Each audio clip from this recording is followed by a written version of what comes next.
Well, hello folks, I'm L.A. Little and this is your weekly NeoTA wrap. Where we take a look at these markets, we do it from a neoclassical perspective. Each time we ask ourselves what happened last week and what does it tell us about the coming ones. I do this show once a week, every Sunday evening, broadcast at or before 10 o'clock Eastern Time, archived on YouTube under the channel L.A. Little. If you take a look at what we do here, we call the markets from a perspective of supply and demand on the charts. That's how we call it. That's what we make our reads on. We do it on different time frames. You hear me on a daily time frame giving you a feed in terms of what is expected on the next day, the next few days. Weeklies, we look at the weeklies and we look at the monthlies as well. Last week, percent gain on the NASDAQ, a little bit of loss on the Russell, and about a percent gain on the S&P. Down on the year everywhere but the NASDAQ. If we take a look at the charts, starting with the S&P 500 and starting with the daily perspective. So last week, you get the push up. You pretty much got the push up all week long. Never did take a break, just worked its way higher. You actually have a large ABCD structure now in place, right, that can take this to new highs. Will it do it? That's a different question, because what you're doing now is off this big bounce, you're coming into what should be the meat of resistance. And this area, I would expect, is going to give some issues to price. And so you got to expect you're going to see some some sellers start to show up off this bar, off of that bar in this whole range. And I think that is going to be the tell of the tape as this market continues to try and work itself higher. If we pull this over and look at it on a weekly time frame, what we're going to see there is we're going to see a large range breakdown. That range was off the top, right? So you had this big range up here. You break down below it, you get down to the next range, and underneath that was another one. And so all the way down, right, this market sped to the downside, and then it got the big bounce to start with. So you got this big push down, you get a bounce back up that leads to a retest, and now the push back up. Now, I am certain, given the action we've seen, everybody's thinking this is the double bottom and that the bottom is in. Well, maybe not. I don't think it's that easy. I know that people like to look at it and assume the market will always go up, and the market does go up most of the time. But there are those occasions where the market's gone up enough and it starts to come back. And sometimes you got to look at the longer term perspective and ask yourself, is that where we're at? It's unclear yet if that's the case, but we do know that range that we were just looking at is up here. Right, as we come back to it, that's going to be the real test, is does it roll back over or not, and do we come back to visit these swing point lows? If you look at the trends themselves, all the trends on the intermediate term time frame are still bearish. And what that says, and if I'm going to pull back the S&P again, what that says is that all these trend transitions, right, to get a transition back just to sideways means that you have to either put in a swing point high that lasts for 6 bars, a high, like in this case, it only lasted 3 and we're back over it. So right now you'd have to come all the way back up to the top and break through it just to change trend on an intermediate term time frame from bearish to sideways. Now, in the model, that would say, well, most people would look at that and say, oh, wait, this thing's extremely bullish, right? We're going to new highs, going to, shoot up. Folks, if it gets back over this, it's just saying that the bearish trend's been broken. Now, I know that's one way to read it, but that's the neoclassical way. And what you really do is you look for those retest regenerate zones. If we're looking here on the weekly, you've got the ones that are in effect right now that are playing out now. And let me draw that again. So if I take these away and draw this back in, you've got this, right, that takes you to that price point. You got the one inside of it that takes you just shy of that. And then you even have the ones that are up above it, right, if in fact we ever get over these. And so you can see there's multiple layers of resistance all the way up. The huge overlap in those layers exist in this area here, right? That's the 2073 area. You also have them starting down here, which is the 2043, 2044 area. So those are going to be the places where you see resistance show up, and we're almost there, right? Price traded to 2033 on Friday. You also had options expiration on Friday, and options expiration has been sold the following week. It's been a rally into them and a sell-off after them each and every week, and that's the arbitrageurs, right, taking people's money. So you give them the puts, you let them expire worthless, and then you take the market down and you let them buy them again. And you do that repeatedly as long as they're willing to buy them, and that's what they've been doing all year long. Let's look at some of these other markets. I'm going to go over the Russell next. And so the Russell gets a nice big spike back up. It's coming back up to that area it was last week. If you look at it on the weekly, this has a long way to go to try to get up to these bearish retest regens. And so we got, 1198 on that one. We're sitting at 1162, so another 36 points just to get back and test it again, which is what we did here on that bar. If we look at the NDX, and on the NDX we've got a bullish scenario where it's coming up to try to test that swing point high. That swing point high actually represents a full retest regen from the last time up, and so this area was actually a full retest regenerate. You're coming back up there to try to test it again. Now this is the second time. That makes the probabilities better this time that it can actually get through it. And the exact same situation over here on the NASDAQ.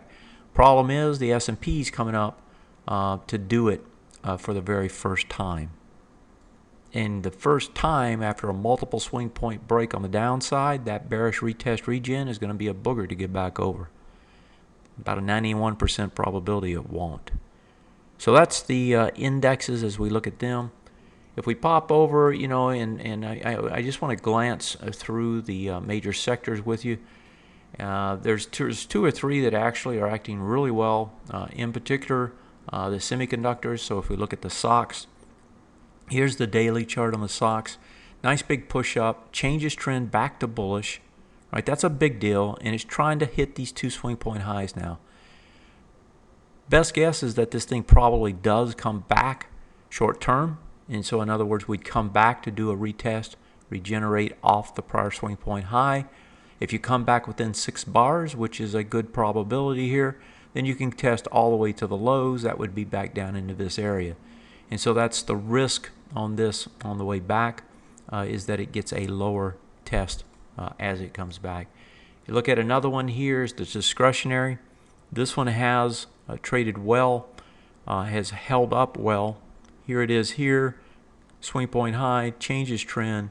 If we look at it on a weekly, right, this thing is going back up after the highs. And so you've got some good action in the discretionary space. You also have some good action in those chips that we just talked about. And one other place is the consumer staples. So you got a nice little structure going up, getting back over the highs. It's into the bearish retest regenerate already. 49.33 was that low. We're at 49.63. That high is 49.73. So this one is in the heart of that resistance zone now on the way back up. So it will be a nice tell with respect to it. So those are the three sectors that are acting the best. Last week we started to get earnings. The financials themselves started to try and push up. Swing point high on these 22.90, and the other one over here is 23.79, 23.69 and 79. And if we look at the price now, 23.55. So you're coming back up to test into those areas. We'll see if it wants to actually get up and over. These were sold on Tuesday off of JP Morgan, but then as the week wore on, they started buying them back. So not a bad situation, and not a great situation. If you look at the XLE, we had a huge spike off the lows, pullback, small pullback. Now you're pressing up to try to test it again. If you look at it on the weekly, it's just coming into the bearish retest regen, 71.70. Has a little ways to go to even get there. That just tells you how bearish that sector was. And another one just as bearish is XLB. Gets over to swing point highs. Because it was two of them, it transitions from down to up. right? Look at it on a weekly, just coming back into the bearish retest region. That's 4409. Gets into it, closes 4407. This is going to try to regenerate back to the downside. And then, of course, that brings up the idea and the question of what is the dollar going to do, because the dollar is a big piece of this equation. So I'm going to pull over, bring the dollar up, take a look at it with you.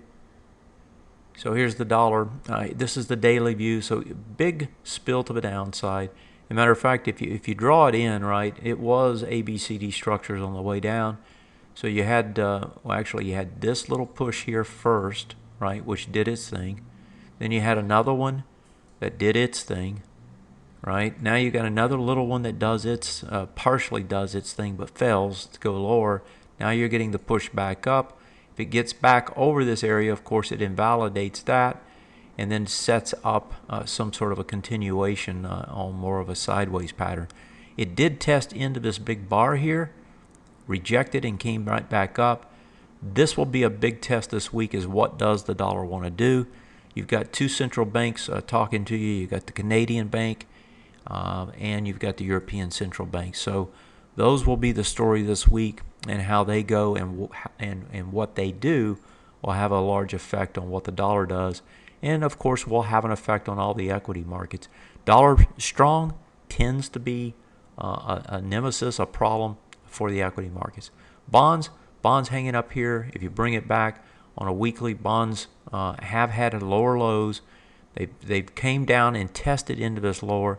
The big bar up was here. It's still trading in that range. So until something happens outside of this area again, I suspect there's not a lot to talk about. So not a lot there on the bonds. If we move over, I want to look at gold and silver. We'll start with silver. They had a big push up on gold and silver. Everybody getting excited about them. Here's silver, hangs up at the top, starts to roll over a little bit on Friday. If you pull it up, silver has come back to do the bearish retest, regenerate. And how many times have I said that word already? The first bearish retest regen was off this small one, and that little area just got over the top of it on Friday. If it doesn't get back into it on a weekly basis right this week, then maybe something's going on. But you've got layer upon layer of bearishness on this. And so any push up, which is what you're seeing now, has so much to run through here. My take is this is going to come back, even if it's going to go higher longer term. So that's the way that one looks. And if we go over to gold, take a look at it on the GLD. Again, you have the same sort of a thing where you push up, you get over, back under, a little bit more volume, so that says you can go back up there, but it doesn't, pulls back, coming back into this big swing point high with a high volume on it. If it gets back into it, right, within 6 bars, it can get to the bottom. 109.77 is that number. But if you pull it over, look at it on a weekly, you've got the same sort of thing we just looked at on silver, and that is that this is a bearish retest, regenerate. Test the top of it, test it on pretty good volume. You can see that here on this volume, but folks, it looks to me like it's going to come right back at you one more time. So I don't know that the gold and silver is quite ready to break out yet, which kind of tells me that for some reason the dollar is going to try to work higher this week, not lower. Maybe that means that Europe is going to come out, the ECB, and give us a lot of sweet talk about how they're going to do whatever it takes, which is what they tend to give us almost every time they talk. Here is the euro. Twice now, big spikes up, they give way. We'll see if this last one does the same thing. Finally, if we move over to the world markets and take a look at those, as the U.S. comes back to do bearish retest, regenerates, the world markets are going to have a little bit more room to run to the upside if they want to. I'm going to start in Europe with the DAX. If you look at it on the daily, you've got the same sort of ABCD type structure trying to set up here. So if I grab that and show it to you, it's from here to there, and then trying to push back up, right? Which would take it back up into there were some lows over here, which take it back up into the test those. So that's Europe. That's trying to get higher. We'll have to see if it gets there. And then if we look at the CACs, kind of the same situation there. And so on the CACs, you're also doing an ABCD structure attempt as well. If you pull this back and look at it on the weekly, back into this bearish retest regen, there's another one up at the top. This thing can come all the way back up to that area. It's about 48.90.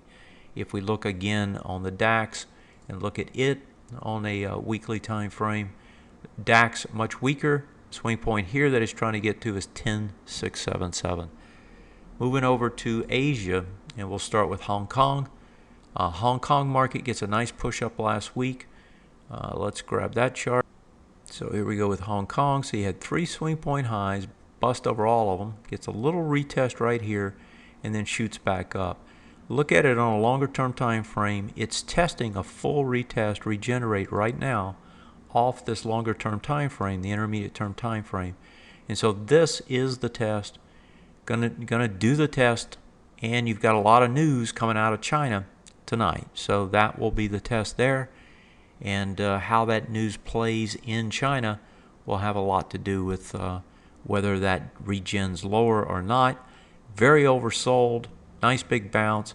You know, they could bounce higher. My suspicion is that first test, because it's more than 6 bars, is probably going to see it come back. Here's the Shanghai market, also gets over 2 swing point highs. This one's coming into a retest regen on this swing point and on that one. It's into it now, 33.91. That low was 33.85. So just barely got into it on Friday.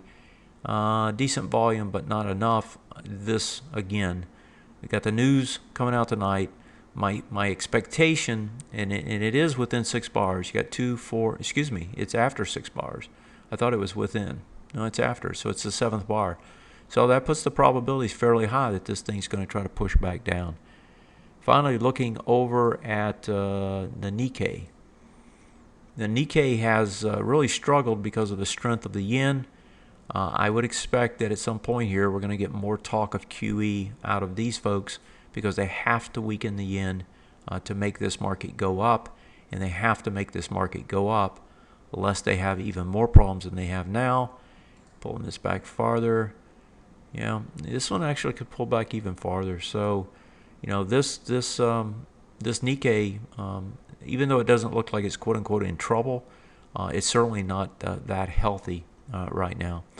So that's a pretty good pass across most industries in terms of sectors, the indexes, both domestic and abroad.